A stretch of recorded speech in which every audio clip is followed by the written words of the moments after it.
Hey guys, what's up? My name is Anthony and welcome to another edition of Being a Sports Talk. So today I want to talk about how the MLB can make their season way more interesting. I've come up with a lot of these videos. How to make the MLB great again. Lower the season to 150 games, make it more interesting. That's, maybe change the playoffs. I made whole videos about that, how they could speed up the game, and the MLB has been doing that. They've been a little bit more progressive as of late, not the old-timey, don't ruin the game for the sake of the game, don't ruin the credibility and the sanctity of the game. And I think that the MLB is headed in sort of the right direction, but I think this idea would be great. I'm being kind of vague and not leading up to, because it's a point of the video, I guess, but the NBA was throwing out this idea a couple months ago, having an in-season tournament, and I think the MLB should do it. So here's how it would work. I know a couple of my friends said it was crazy. I was throwing out the idea to them. So you'd have it sometime in early July. Let me know if you would have it at a certain different time of year after I'm done explaining everything. I know you guys are already trying to drop your comments, but it would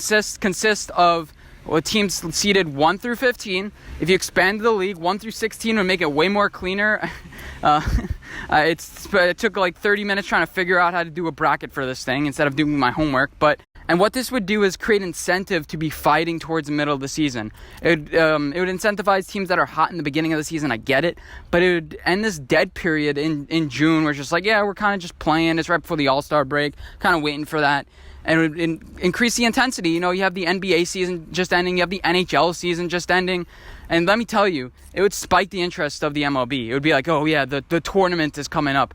Who's going to be winning this? Maybe you can even have the seeding like a Selection Sunday type thing. I don't know, like what the MLB is doing for the playoffs. But you would have it right before the NFL really starts. It's when people are watching the Olympics, tennis, and it's in the summer too. People are be looking to travel around to do things, to watch things. It's when a lot of people have free time. So an MLB in-season tournament would be great. You would have it sectioned off in one city or one area of the country. Maybe have it in the Northeast. You'd play it where the Phillies play the Yankees, Mets. Maybe section off per division, I guess. But then again, New York and Tampa would be a weird, thing like that. I don't really know if you would do that. But you would have teams play a single elimination. It's only for 1 week right before the All-Star break. And then the winner would get so much notoriety. It's like in June, what are teams looking forward to? If you're a Dodgers, Astros, Yankees fan, what are you looking forward to? You're looking forward to the playoffs, and that's it. That's it. You're maybe looking forward to Yankees-Red Sox rivalry. Yankees-Astros, are the Yankees going to throw out their heads?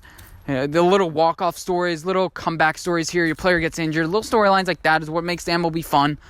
The little hometown kid who ends up hitting a walk-off home run. They didn't think he can make it to the league, and then he proves everyone wrong. And then he ends up dying off for the next couple years. But there are things like that the MLB has that are cute little stories. But in June, it's boring. In August, it's boring. But having a thing to break up the middle of the league would be great. Well, who's going to win that in-season tournament? So you have bragging rights going into the playoffs. Like, hey, we won the in-season tournament. Or maybe if you have a lower seed like the Toronto Blue Jays that win it, they can have something they actually brag about and build off on. Maybe it creates some momentum towards the rest of the season where it's just like, yeah, we won that tournament. I think we can compete this year. Now it's just like, what are the Toronto Blue Jays fighting for? It's like, yeah, we were 4 games out of the wild card this year. Next year, hopefully, we're 2 games out. It doesn't really create that many incentives. Plus, if you have a team or a player that is under the radar, they get so much more revenue brought toward their way. They'd make way more money.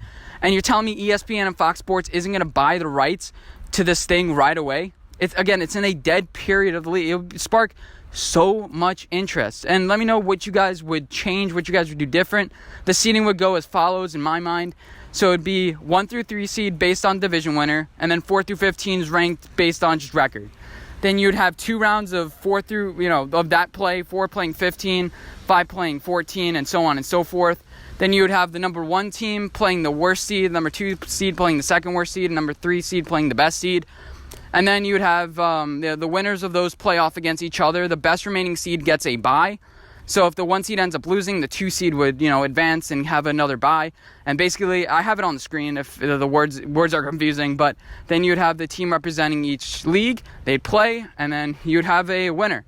It would last about 1 week long because you'd have about 6 or 7 games and 1 game per day. 1 game per day leading into the All-Star break. Some cons I can see with this. 1, it's unprecedented. And 2, I think that 10 days off too much of a break. Let's say your team loses in the first game and your team doesn't have a lot of All-Stars standings at all. You know, if your team plays all the games, I don't see why that would work. I felt like I had to mention that because somebody would be like, what if the Yankees play 7 and the Orioles play 4? No, it has nothing to do with the amount of games you play. I think it's perfect. Let me know what you guys think. Yeah, I think I mentioned everything I wanted to. And with these videos, I'm like, when I have an all-out plan, it's like I record it willy-nilly, so I don't really have all the points in front of my head. But I hope you guys enjoy, and I'll see you guys in my next video. Bye, guys.